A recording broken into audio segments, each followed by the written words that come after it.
Hermanos, vamos a iniciar nuestro culto. Vamos a hacer la oración, dedicación del culto. Oremos. Te damos gracias, Señor, por este día y tus bendiciones que hemos recibido. Te damos gracias porque has estado con nosotros en todo momento. Y, Señor, en este tiempo que nos acercamos ante el trono de tu gracia, queremos ofrecerte de todo corazón nuestra alabanza, que sea digna para ti. Que verdaderamente nuestros corazones busquen tu rostro y nos regocijemos delante de tu presencia, Señor. Ven a estar con nosotros. Te lo pedimos en el nombre de Jesús. Amén. Amén.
Buenas tardes, hermanos. Vamos a continuar con nuestro culto de esta tarde y antes de la predicación vamos a hacer una lectura en el libro de Marcos, capítulo 11, de los versículos 12 al 19.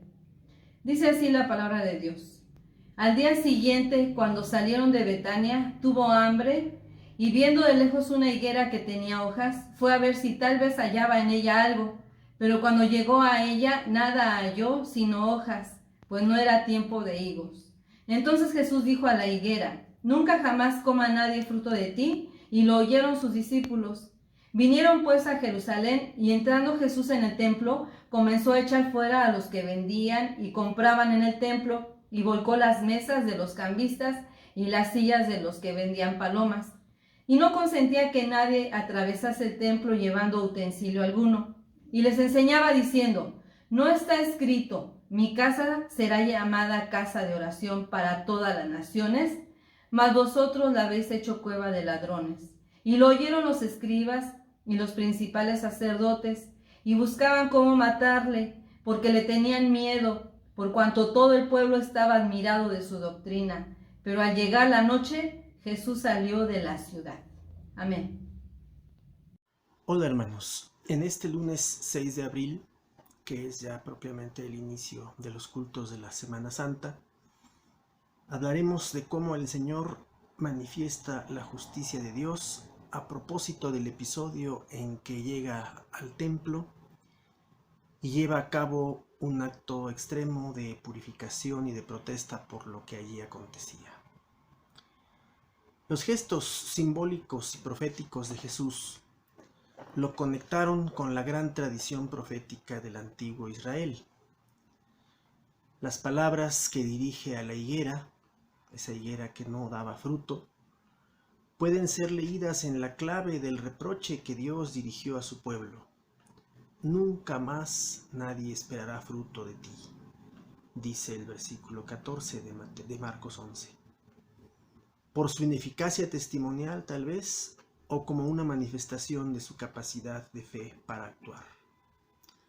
Lo que sigue es precisamente el episodio de la limpieza del templo, un momento álgido que bien pudo costarle la vida a Jesús en una situación extrema, porque la expulsión de los vendedores y la exigencia de que ese espacio litúrgico recuperase su sentido original, como se plantea en el suceso mismo, mostraron el celo profético de Jesús anclado en las palabras antiguas de Isaías 56, versículo 7. Mi casa, casa de oración será llamada para todas las naciones, pero ustedes la han convertido en una cueva de ladrones.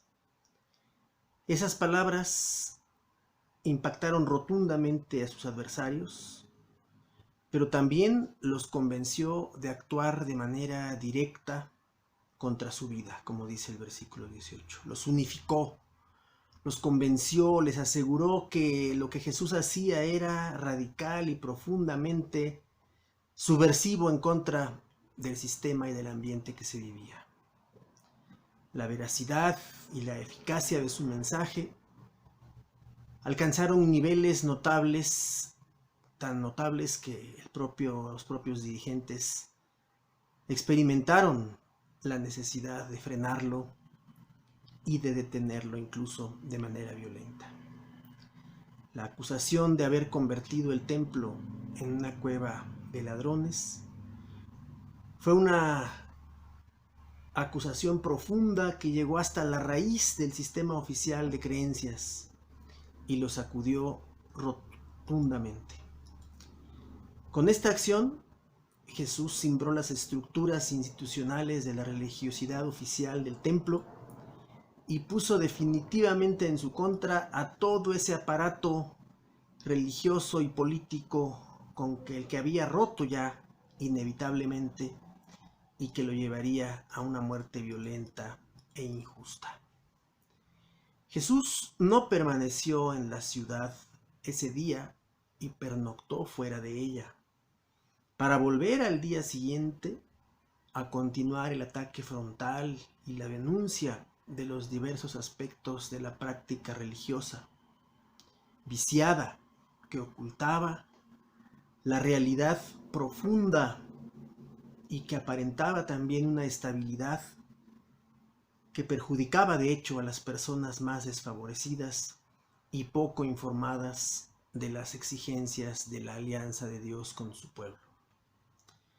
El Evangelio de Marcos dedica varias secciones a las controversias que desató Jesús para exhibir las fallas y desobediencias de los dirigentes religiosos de Jerusalén, que controlaban minuciosamente, estratégicamente, la vida de toda la nación sometida al Imperio Romano, con quien habían pactado reciprocidad en el apoyo, cercanía en sus intereses, un pacto pernicioso a todas luces para la existencia de esa sociedad.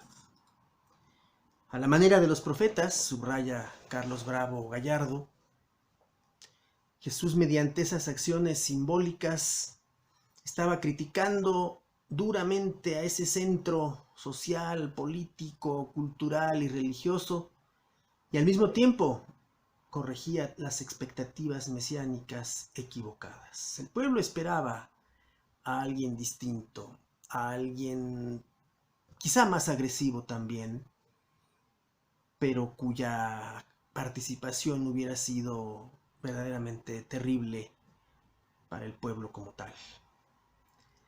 Al entrar en Jerusalén, Jesús cuenta con la gente que lo acompañaba,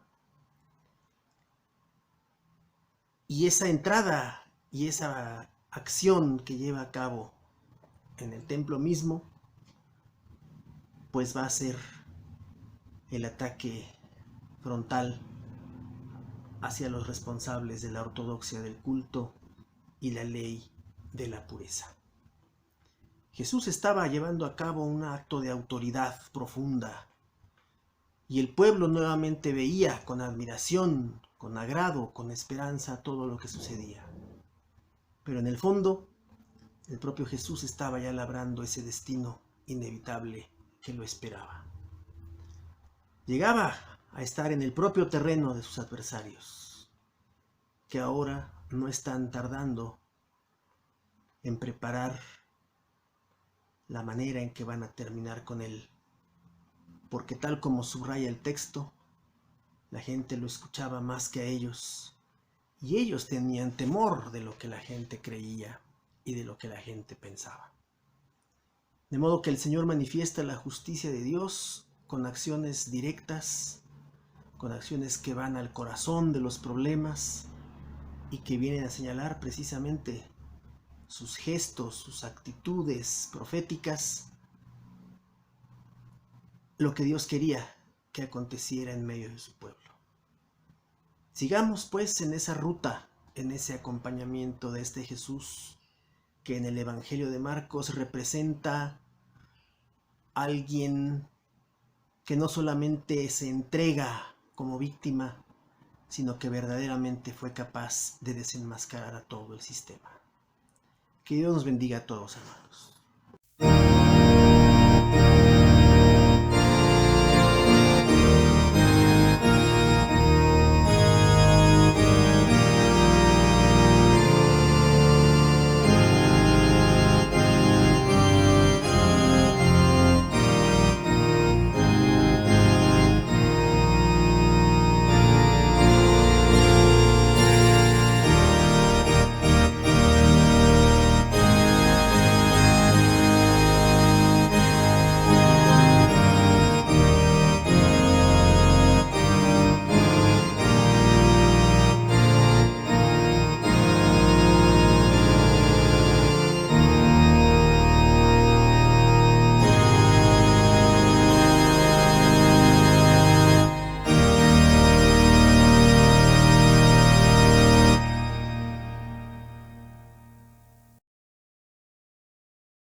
La oración final y la bendición. Oremos. Gracias, Padre nuestro, por estos momentos de adoración, de lectura y reflexión de tu palabra y de alabanza. Te pedimos que nos guíes, que la compañía de tu Hijo siga siendo una realidad en nosotros y que toda nuestra existencia esté profundamente marcada por ese fervor profético, por la intensidad con que Él te sirvió y manifestó tu justicia. En Cristo Jesús te lo pedimos. Amén. Y ahora, hermanos y hermanas, que el Señor Jesucristo los bendiga, que Dios les muestre su amor y que el Espíritu Santo los acompañe siempre. Amén.